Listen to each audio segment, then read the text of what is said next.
I guess you would say I'm a lifetime educator. I've had 37 years in education, teaching first grade all the way through college, actually. Wow. I started off as a day-to-day sub, actually, in Chicago Wow. Public Schools. How was that? And that for me was great. Okay. I started off thinking, wow, I don't believe that people are going to pay me to have so much fun. Okay. Because I really enjoy, I have a passion for making things easier for people to understand. It gives me pure joy. And I think that happens because as a child, school was a very tricky place for me, a stressful place for me in that I didn't do as well as I wanted to, but yet I just kind of blended in with the wall. So I wasn't a really genius child, and I wasn't a little troublemaker. Oh, okay. So I find if you don't fit on those two extreme ends, then you really don't get noticed. Right. So children who are kind of in the middle, they kind of blend in because they're not a lot of trouble and they don't make you say, oh, wow, top of the charts. And so you don't really get seen much. And so I thought when I grew up, I would be a teacher and just make everybody feel a whole lot better than I did. Wow. And you'd have to ask students if they feel like I did that. So from teaching, I went to moved to Boston for a while, about 6 years, and taught there, started high school, teaching high school, where I became a high school counselor. And I still kind of hung on to a ninth grade writing class because I didn't want to give up the teaching. I just loved the teaching. But finally, being a counselor got to be a lot, and I had to say goodbye to that class. From there, from being a counselor, I became co-director of that same school, a school called Fenway Middle College High School. That sounds absolutely Boston. And it was because it was a marriage between high school and a junior college. So you could take, it was dual enrollment on steroids, if you would. Yeah. You can be in high school and take college classes, and it was a portfolio assessment school. And so you took your classes, but every quarter you had to present what you learned by portfolio and give documentation. And so from there, I went to Atlanta, where I became a principal of an elementary school, pre-K through fifth grade, their elementary goes to. That was an interesting experience. Okay. And then from there, I catapulted back to Chicago, my hometown, and began teaching. This was a time when they were doing alternative exploration schools, trying to give Chicago public schools a shot in the arm, like in the early 2000s. That's not like Montessori. Some people may have had a model that was like Montessori, but there were a lot of different types of models. There was the KIPP school, which is a Stern kind of model, KIPP charter. And I did a big picture high school, which is a high school that works by way of portfolio assessment and internships for high school students. Which I thought was just like so many students needed that type of thing right on the south side of Chicago on 27th and State. And so it's much needed there. So I did that. And from there, I went to be a principal at a charter school over on the west side. And their charter was out of Michigan. And they were also Detroit, Michigan. They were also a quasi portfolio school, but they were built around design thinking. So you kind of did portfolios, did regular class work, but at the same time, you did portfolio assessment and used design thinking, which is a process out of Stanford College. So that's what I did. I did the last years of retirement as a principal consultant, where I would kind of work with new principals and work with teachers in terms of curriculum. And here I am today. I appreciate you taking the time to read this book as well. And I just kind of wanted to get an idea of, first thoughts going into it. First thoughts. Well, first thoughts, I guess I thought more magical, more whimsical. Okay. And more, I guess I'm gonna say updated in the sense of it made me think about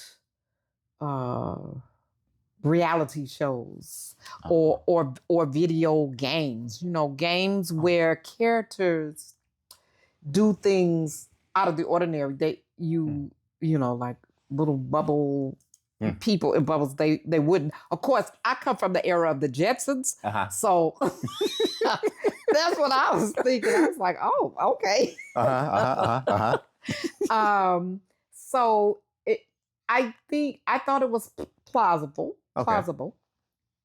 But I think the concepts were deeper in the sense of sacrifice. And I think the whole thing about looking at strengths and challenges of a person or of the characters, who's strong, who's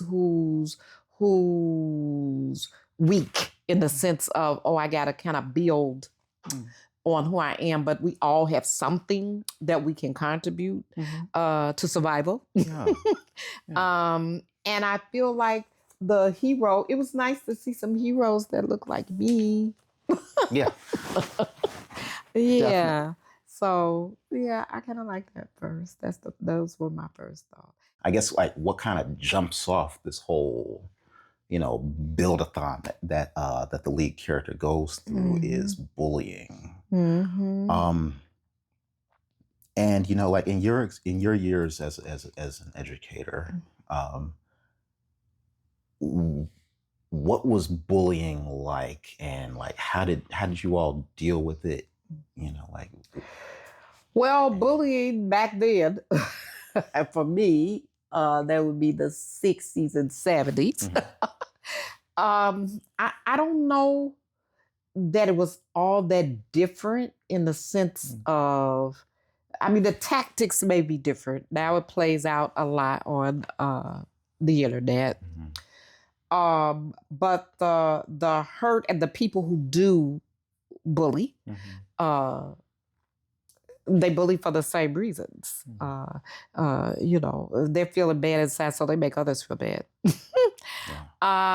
And there's the big decision of the person who's being bullied. How am I going to handle this?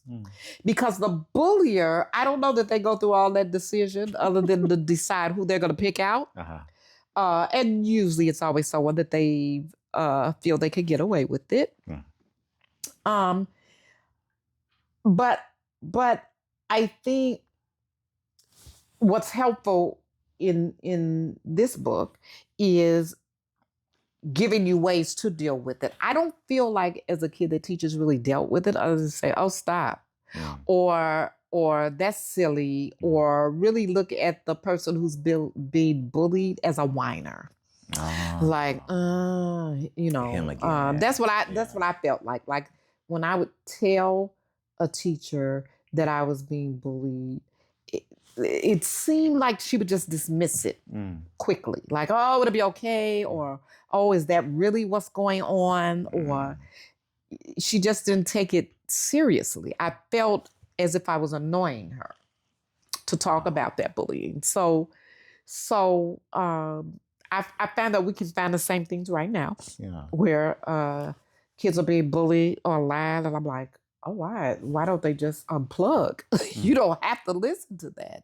But they're compelled,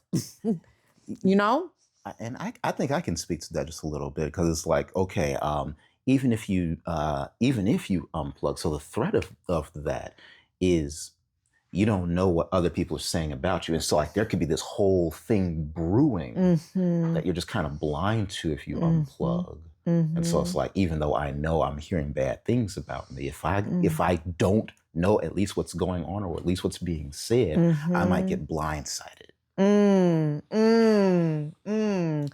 Now that's a good point. I kind of get that, but yeah, I could see how a kid would say that. I could see how a could say that, but I don't know. I guess I would want to teach that.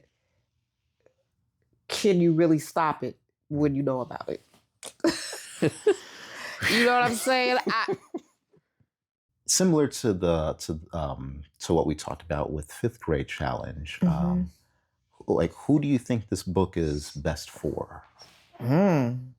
Well, I think it's best for the same group. Fourth, fifth, sixth? Yep, I would do definitely fourth, fifth, and sixth. And you've got a lot of vocabulary there that you could build to, so that's a good thing. It's a good stretch, what I like to call stretch reading. If I'm on that level and I understand it, yay. And if I'm not, I'm getting a chance to stretch. And if it's too hard, there's vocabulary building there that can kind of build me, and I can do some activities with that. I think, especially when we get to the piece about where there's an introduction to God, and meeting God. Now that would fit well for ministry, because we say the word God. Right. We use the word God. In a classroom, I don't know, because you get such diversity in a classroom. Right. I know in my schools and in my classrooms, I will talk about God. But I had to be careful to say, or I would always add, or whoever you believe in spiritually. Yeah. Or whatever your spirit connection is. Yeah. Because I don't want anyone in my classroom who may have a spiritual relationship, but they don't say God, to feel, oh, well, left out. My stuff is not good, or my stuff is better, or so I try to push the whole, open it out to spiritual relationship, spiritual connection. Okay. Yeah. So it's not that I won't say God, because I'm going to say God. Yeah. I'm that principal that prays before graduation, totally public school. But it flows because people of color are strong believers. Yeah. I think it could fit either way. It could go, use it in the ministry, in your lesson, in your ministry lessons, and you could also use it in a classroom. So it's for any student that you are teaching. Okay. With the understanding that, and I always say this because that's the teacher part of me.